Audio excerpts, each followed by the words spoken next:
差点给网友给骂死啊！潜水泵改成陆地泵，前2天视频拍的太潦草了，网友说没有看过瘾。今天咱们一次说清楚，像这种潜水泵在水缸里面那是非常难看，奇丑无比。给它改成陆地泵的话，吸流缸它整体就会非常完美漂亮。潜水泵改陆地泵，这个水泵是真垃圾啊！什么品牌我就不说了，说好是水陆两用泵，我拿出来之后1天就漏水了，太垃圾。潜水泵改陆地泵，保姆级的教程它来了。首先要改造一下它的管件，这是一个止逆阀，止逆阀它是必须给它加上的，要不然后期使用起来会非常麻烦。其次是这一套管件啊，这个是除油膜的，然后这边是进水口。进水口咱们直接放入鱼缸里面，除油膜的刚刚露出水面就可以了。然后进水口的管件咱们从这边走，这是进水口的管件啊，从这边走一直走出来。我接了一个软管，软管一定要买这种铁丝的，买铁丝的它作用就是不会被折弯啊，万一这种软管被折弯了就完全没用了。我给你演示一下普通的软管是什么样。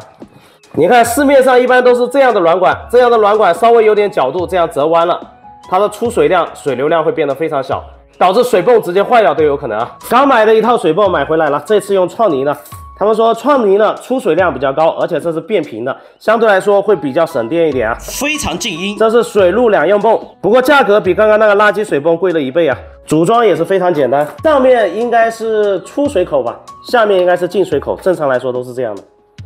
给它安装上，防水的胶圈给它放上。水管给它接上，进水口安装的方法实际上也是一样的，这样已经连接好了。待会儿咱们连接上鱼缸的进水口与出水口，试试效果，就可以让潜水泵变成陆地泵。出水口咱们稍微固定了一下，我怕后期脱落就会水漫金山啊。说实话，我感觉这个卖水泵的应该赠送一个我们类似这样的卡扣，类似这种卡扣效果扣起来比较美观一点，用这个铁丝太丑了。再把进水口给它装上，进水口就刚刚这个，这是进水口啊。给它安装上，直接给它放到地上水泵，同样的方法给它接上就行。卡扣先给它扣上，这个卡扣才美观嘛。过滤咱们使用的是这种周转箱啊，周转箱过滤系统效果非常好，但是不太美观，不过也无所谓啊，因为它看不见，是在鱼缸的上方。咱们把出水口也给它安装好 ，OK， 给它换了一个头，然后给它插上。哎呦，还挺紧是好事啊。不过我感觉还是要用什么东西给它固定一下，安全起见。不过进水的流量应该也不是特别大。现在你以为就可以开始工作了吗？实际上并不是的。现在咱们要往这个管子里面加水。大家可以看到，这个管子我已经分开了，鱼缸底部的管子跟上面的管子我已经分开了。因为什么情况啊？它陆地泵必须里面有水的话，才能够正常的运行、正常的工作。水直接给它搞里头，哎呀，别漏到外面去，把它灌进去。完蛋，我想起来了，这是止逆阀。这个时候止逆阀的作用就出来了，止逆阀在这边它根本水灌不进去啊，我估计只能从出水口这边给它灌水进去了啊，没办法，从出水口灌吧。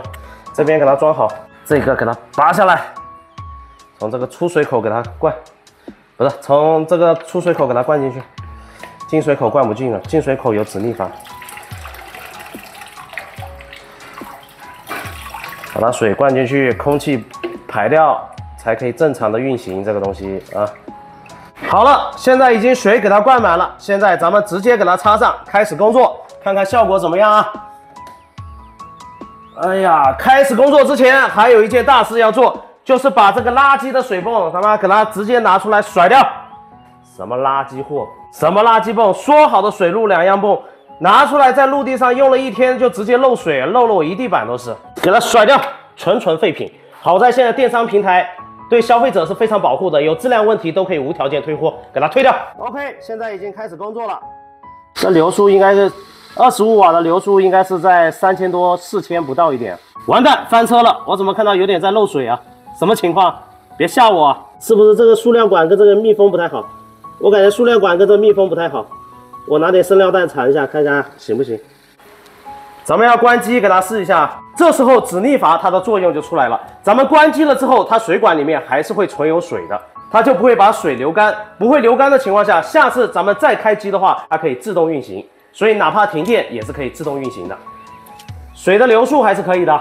原来刚刚是这边没有拧紧啊，所以导致漏水。拧紧了以后已经不漏水了。好，咱们看看流速怎么样？已经给它流速开到最大了。我这个鱼缸它是 1.5 米的，1.5 米吸流缸，看这个流速应该还是可以，没问题的。25瓦应该是足够用的。按这个水体计算出来，它的流速大概需要3700左右才可以满足鱼缸需求。全部开始正常工作了，大家可以看到效果还是不错的。哇，这鱼缸有1个多月没换水了，有点黄水，有空给它换一下。OK， 本期教程就这样，潜水泵成功改成陆地泵。